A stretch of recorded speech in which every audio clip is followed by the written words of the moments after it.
Muito bem, meus queridos alunos, estamos de volta aqui para mais uma aula empolgante de física. Eu aqui sou o professor Nelson Bezerra, professor de física aqui do CEMEAN, e agora eu convido vocês para que nós possamos conhecer qual é o nosso objeto de conhecimento e o detalhamento da aula de hoje. Temos aí para vocês a aula 12. O objeto de conhecimento é a astronomia, gravitação e leis de Kepler, leis de Newton e astrobiologia. No detalhamento, nós estudaremos na nossa aula a astronomia, a gravitação e as leis de Kepler. Então, pessoal, vamos dar início à nossa aula de hoje.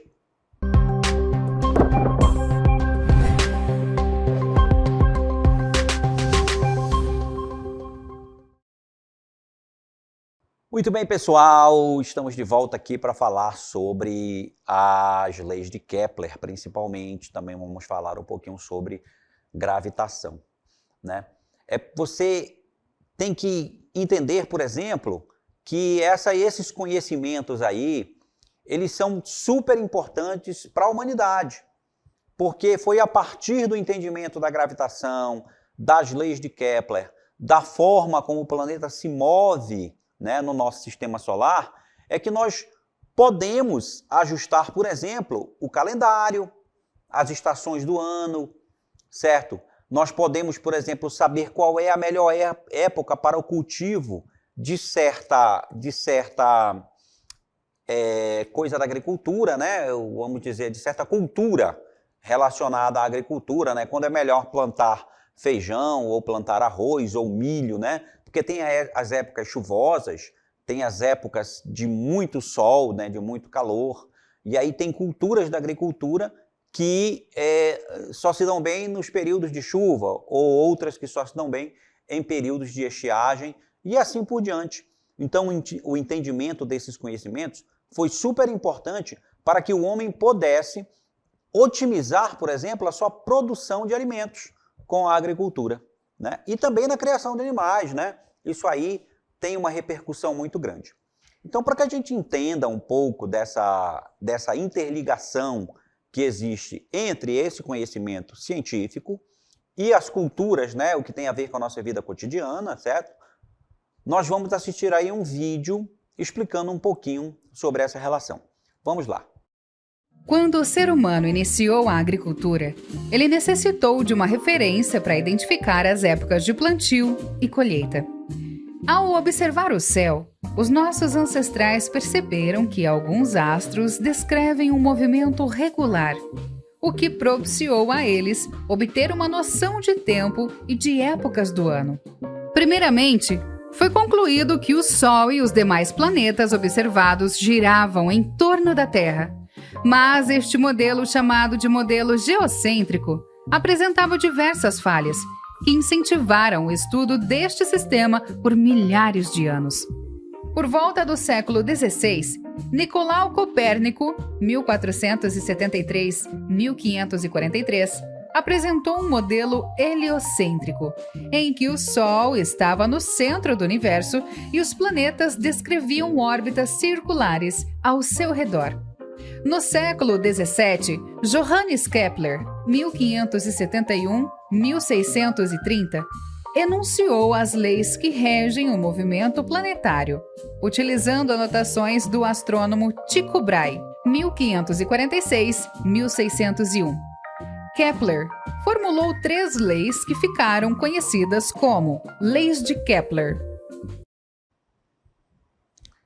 Então você viu aí, né, essa interligação tanto desse conhecimento com a agricultura, como também, né, nós podemos colocar também a situação das navegações, né, onde os navegadores eles poderiam se orientar pelas estrelas, né, pelo movimento planetário, né, porque tinha alguns planetas, até hoje, alguns planetas são visíveis a olho nu, como Marte, por exemplo, né, aquilo que você chama de estrela d'alva, né, que aparece no entardecer, na verdade é o planeta Marte, que você está vendo. Então esse conhecimento aí é muito importante para a humanidade. E as 3 leis de Kepler são importantíssimas para entender como é essa mecânica, né, do sistema solar, como é essa mecânica do universo. E aí nós vamos repassar aqui as 3 leis de Kepler para você conhecê-las e entendê-las de uma forma melhor. Vamos começar então pela primeira. Primeira lei de Kepler. Também conhecida, pessoal, como a lei das órbitas, certo? A lei das órbitas, primeira lei de Kepler, ela diz o seguinte: os planetas descrevem órbitas elípticas em torno do Sol, que ocupa um dos focos desse elipse. Então, pessoal, primeiramente aí é interessante que você conheça o que é uma elipse, não é verdade? Uma elipse é uma figura geométrica bastante singular. Ela é como se fosse uma circunferência que foi achatada. Ela é como se fosse uma bola que foi pressionada e criou pontas. E aí você vê essa linha pontilhada de azul aqui na figura, ela é uma elipse. É uma elipse com bastante excentricidade, como se diz. Porque tem elipses que são muito parecidas com um círculo, né? A elipse, por exemplo, que a Terra descreve ao redor do Sol, ela é quase uma circunferência, pessoal. Esse desenho aqui que você está vendo, ele está bem exagerado para você entender como é uma elipse. Mas o que confundiu muito, né, os cientistas, antes de Kepler enunciar suas leis, até mesmo Kepler achava que como o movimento dos planetas no universo tinha que ser um movimento perfeito, porque a natureza tinha que ser perfeita, ele passou vários e vários anos tentando formular leis de movimento planetário com a órbita circular, como se fosse uma circunferência, já que a circunferência é um círculo perfeito, né? E aí, pessoal, ele perdeu muito tempo. Somente depois que ele conseguiu se apoderar, vamos dizer assim, das anotações de Tycho Brahe. Você viu lá no vídeo, o Tycho Brahe era um cientista muito famoso e rico na época. Kepler era pobre. Kepler não tinha muitos recursos. Então, Tycho Brahe era o astrônomo oficial do reino na época e ele tinha acesso a muitas informações que Kepler não tinha. A partir da morte de Tycho Brahe, quando Kepler toma conhecimento das anotações de Tycho Brahe, ele consegue, então, formular suas leis. Porque ele abandona a ideia do movimento perfeito da circunferência e admite que talvez a órbita dos planetas ao redor do Sol não fosse exatamente perfeita. E aí adota o que a gente chama de elipse para o movimento planetário.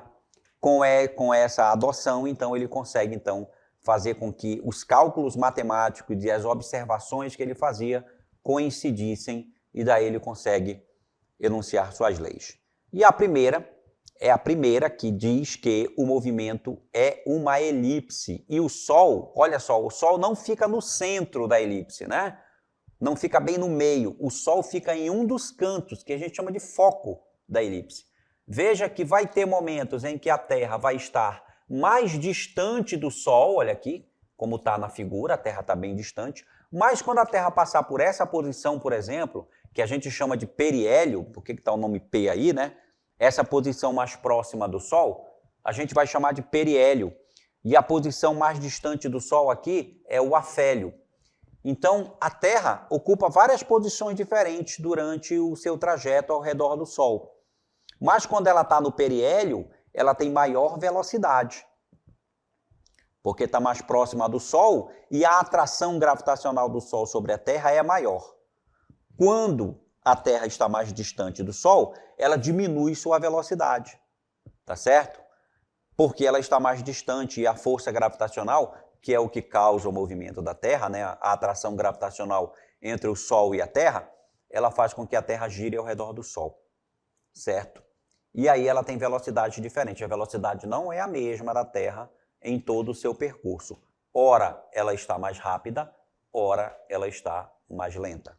Mas em média, para sua informação, se você tiver curiosidade, em média a velocidade orbital da Terra chega a 108.000 quilômetros por hora. É mais ou menos a essa velocidade que a gente está agora navegando pelo universo, tá, pessoal? Navegando pelo nosso sistema solar, já que nós podemos nos entender como os viajantes nessa nave espacial que é a Terra. Muito bem, para que a gente possa fixar então legal aí esse conceito da primeira lei de Kepler, vamos aqui resolver um exemplo sobre um exercício, né, um exercício de exemplo sobre a primeira lei de Kepler. É aqui do nosso CMEAN 2022, diz o seguinte: de acordo com a primeira lei de Kepler, as órbitas dos planetas que se movem em torno do Sol são... Aí olha só, vou deixar até um tempinho aí para você já dar uma olhada nas alternativas, dá uma lida nas alternativas e pensa assim, o que eu marcaria aí se fosse caso de uma prova, né? Vamos supor que você está fazendo já a avaliação da nossa segunda, da avaliação sobre as leis de Kepler, certo? E aí, o que você marcaria aí? Tá certo? O que você marcaria nessa questão? Olha aí. Letra A. As órbitas são o quê? Elípticas com grande excentricidade, elípticas com o Sol em um dos focos, circulares com o Sol no centro, circulares com a Terra no centro, hiperbólicas com o Sol localizado sobre o foco. Muito bem, eu acho que você já marcou aí a questão correta, né? A questão correta é a letra B. As órbitas, segundo a primeira lei de Kepler, elas são elípticas e o Sol em um dos focos. A gente acabou de ver isso aqui no nosso desenho. Olha só, órbita elíptica, os planetas descrevem órbitas elípticas em torno do Sol, que ocupa um dos focos da elipse. Então, temos aqui que a resposta correta é a letra B. Né? Bem, aqui, pessoal, a órbita elíptica, ela também é circular, né? Porque, apesar dela ser diferente, mas é um círculo. Não é um círculo perfeito como é a circunferência, né? Podia ser circular, mas o Sol não está no centro. Podia ser circular, mas a Terra não está no centro desse círculo. Hiperbólicas, jamais, né? A primeira lei de Kepler diz que são elípticas. Então, só restaria uma dúvida entre a letra A e a letra B, mas aí a órbita, ela não é com uma excentricidade exagerada. A excentricidade da elipse é bem pequena, tá? No caso do movimento dos planetas. Então, a resposta correta é a letra B. Órbitas elípticas e o Sol vai ocupar um dos focos dessa elipse. Muito bem, temos agora o exemplo número 2. Também aqui uma questão do nosso CMEAN de 2022. Diz assim: quando o planeta que orbita a estrela Sol está nas posições do periélio e do afélio, vamos lembrar que o periélio é aquela posição em que o planeta está mais próximo do Sol, tá? E o afélio é aquela posição em que o planeta está mais distante do Sol. Uma maneira interessante de você memorizar o que é periélio e o que é afélio é o início, a letra que inicia a palavra. Olha só, a palavra periélio, ela começa com a letra P. P de quê? De perto.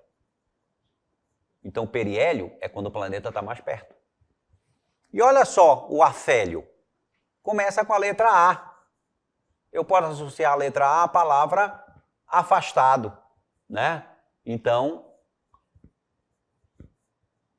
afastado. Começa com A também. Então, o periélio, com a letra P, está mais perto. O afélio, com a letra A, está mais distante, está mais afastado.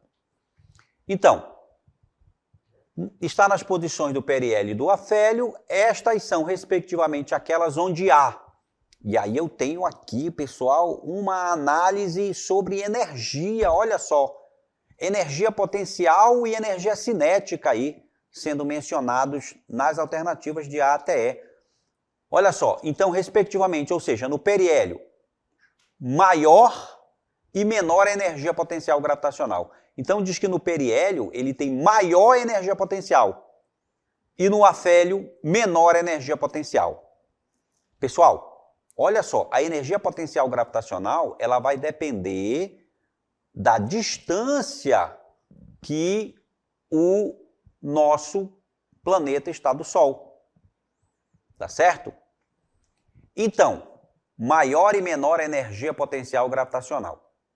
Na letra B, maior e menor energia cinética. Veja que agora a energia cinética, você deve se lembrar, a energia cinética, ela depende da velocidade. Depende da velocidade. Tá certo? Então, quando o planeta tiver maior velocidade, ele vai ter maior energia cinética. Quando ele tem menor velocidade, ele tem menor energia cinética. Na letra C, maior energia mecânica. Gente, como nós temos que a energia mecânica ela vai se conservar nesse sistema, que é um sistema conservativo, a gente já pode eliminar a letra C. E na letra D nós temos menor energia mecânica. Também eu posso eliminar isso aqui, não vai ser resposta da letra D. Por quê? Porque a energia mecânica vai se conservar, certo? Maior dissipação de energia, estou falando de um sistema conservativo, então posso eliminar também a alternativa E. Só me fica aí uma dúvida entre A e B. E qual é a resposta certa? Lembre-se, periélio é quando ele está mais próximo e aí ele vai ter maior velocidade. Então ele tem maior energia cinética no periélio e menor energia cinética quando ele está no afélio, porque a velocidade é menor. Então, novamente aqui, nós vamos marcar a letra B como correto nessa questão. Tá certo? Então, letra B é a resposta para o nosso exemplo número 2. Muito bem. Comentamos aí, vimos aí a nossa primeira lei de Kepler. E agora vamos falar da segunda lei de Kepler. Muito interessante também a nossa segunda lei de Kepler, que tem o seguinte enunciado, pessoal. O segmento que une o Sol a um planeta, esse segmento é um segmento de reta, né? Que une o Sol a um planeta, descreve áreas iguais em intervalo de tempos iguais. O que ele quer dizer com esse enunciado? Ele está dizendo que se a gente, por exemplo, contar um tempo de 30 dias, né, vamos supor que o tempo que o planeta leva aqui para sair da posição N e chegar na posição M é um tempo de 30 dias, vamos supor. Então, como ele se desloca daqui para cá, quando a gente fecha a figura, a gente vai ter uma área, bem aqui, uma área, que foi varrida pelo planeta, né? Essa linha imaginária que liga o planeta até o Sol, né? Essa linha imaginária, ela varre uma certa área e descreve essa área aqui que eu chamei de área 1. Vamos supor que do outro lado também, quando o planeta sai da posição L e chega na posição K, também foram decorridos 30 dias, vamos supor, mesmo tempo. O que acontece? Aí eu vou ter uma outra área aqui, né, que é descrita pelo segmento de reta que liga o planeta até o Sol, e essa área é a área 2.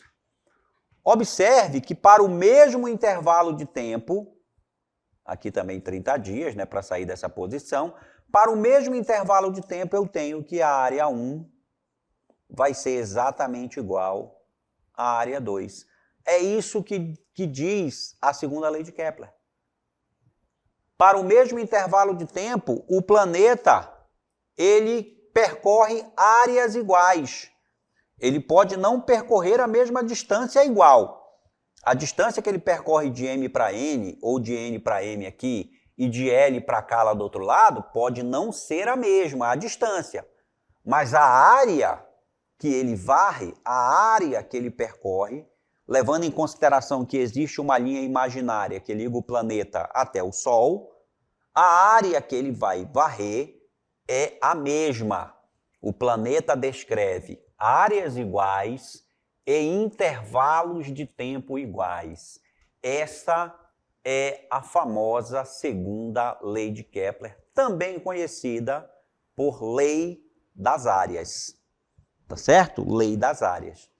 E aí, para que a gente possa fixar, então, a lei das áreas, temos mais um exemplo agora, é o nosso exemplo número 3, que vai mostrar um exercício sobre a segunda lei de Kepler.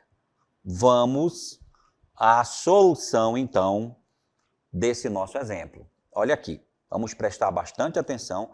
É um exercício de uma universidade, né? Universidade Federal do Rio Grande do Sul, que diz assim, ó. A elipse, na figura abaixo, a figura vai já aparecer, tá, pessoal?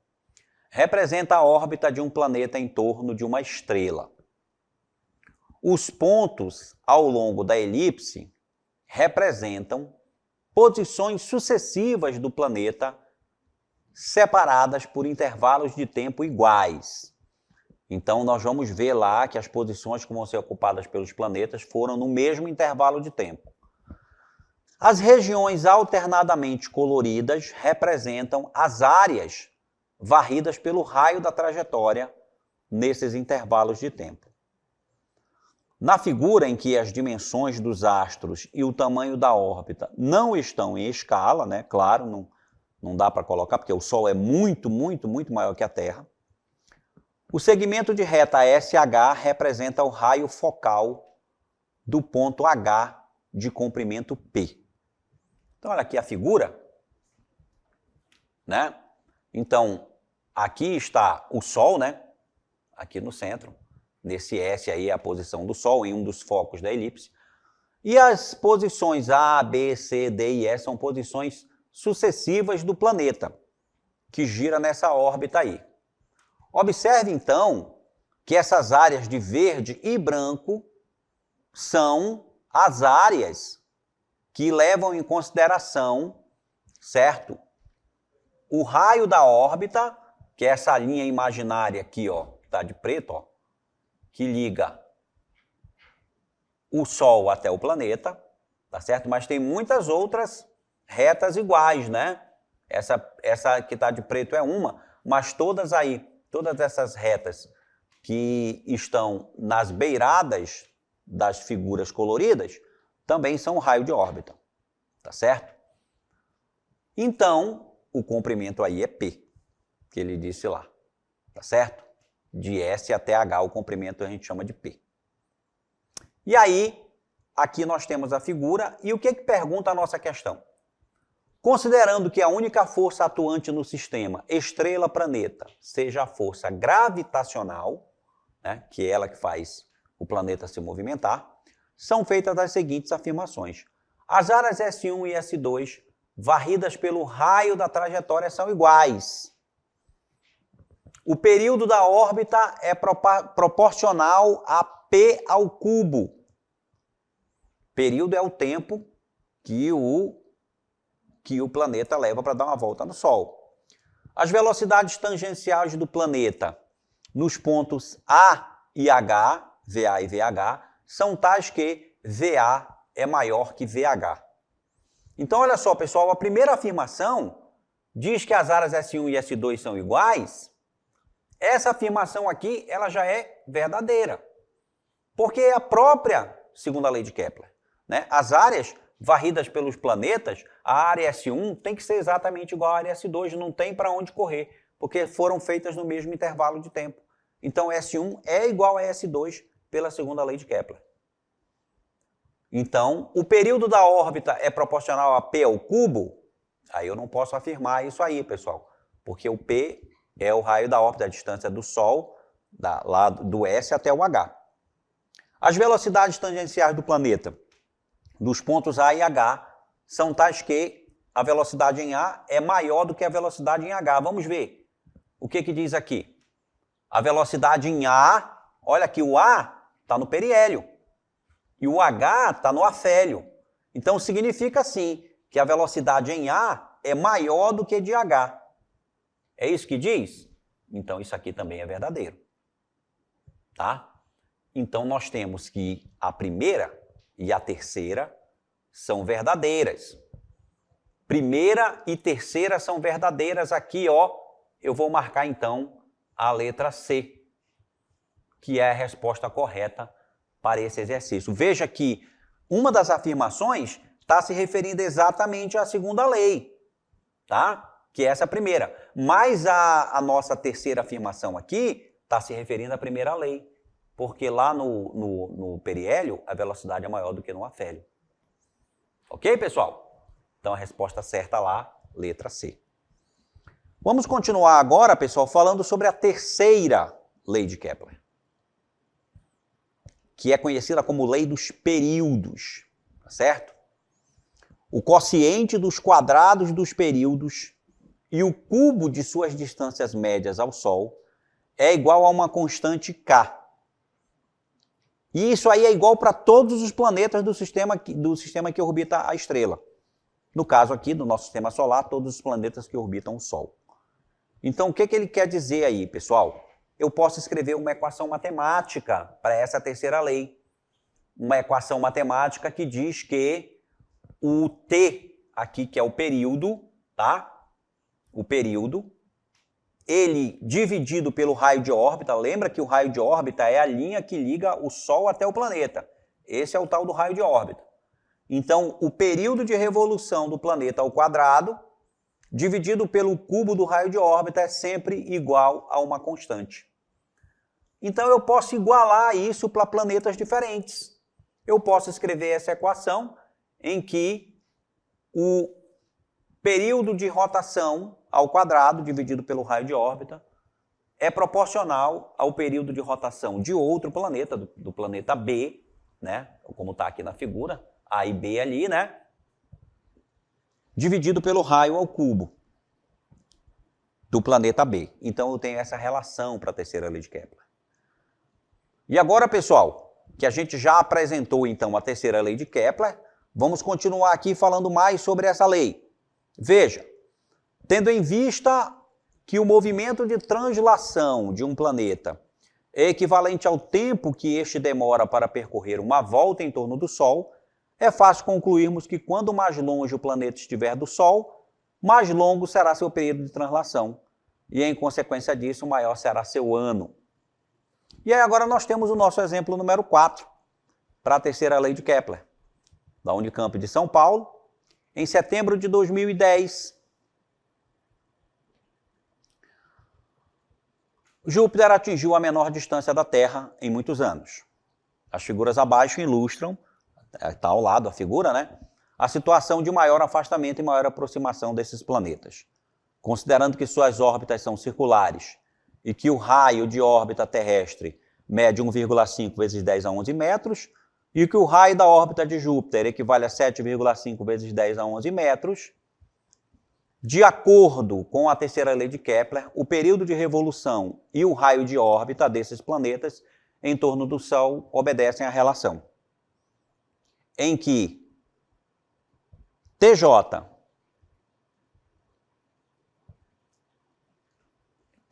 e TT são os períodos de Júpiter, respectivamente, considerando as órbitas circulares representadas na figura acima, o valor de TJ em anos terrestres é mais próximo de. Então, pessoal, aí nós vamos fazer a continha aqui para que a gente possa, né, resolver a questão. Veja, período de rotação de Júpiter ao quadrado, certo? Dividido pelo período de translação ao quadrado é igual a RJ por RT. Elevado aqui ao cubo, né? Então, quando a gente substituir os valores aqui nas nossas equações e fizermos a conta, nós teremos como resposta, certo? Que é mais próximo de aí teremos como resposta, considerando as órbitas circulares representadas na figura acima, TJ em anos terrestres é mais próximo de, então nós vamos ter, né, como o Júpiter está muito mais longe do que a Terra, vai ter um maior número de anos. Então, a resposta correta para a gente aqui vai ser a letra C, ok? E aí, fazendo aquela conta, substituindo os dados, a gente chega até essa resposta. Muito bem, pessoal. Eu vou encerrar a aula aqui com vocês, né? Nosso tempo da aula já está se esgotando. Eu espero que vocês tenham gostado, tá certo, da aula. E daqui a pouco, na próxima aula, estarei aqui com vocês. Tchau.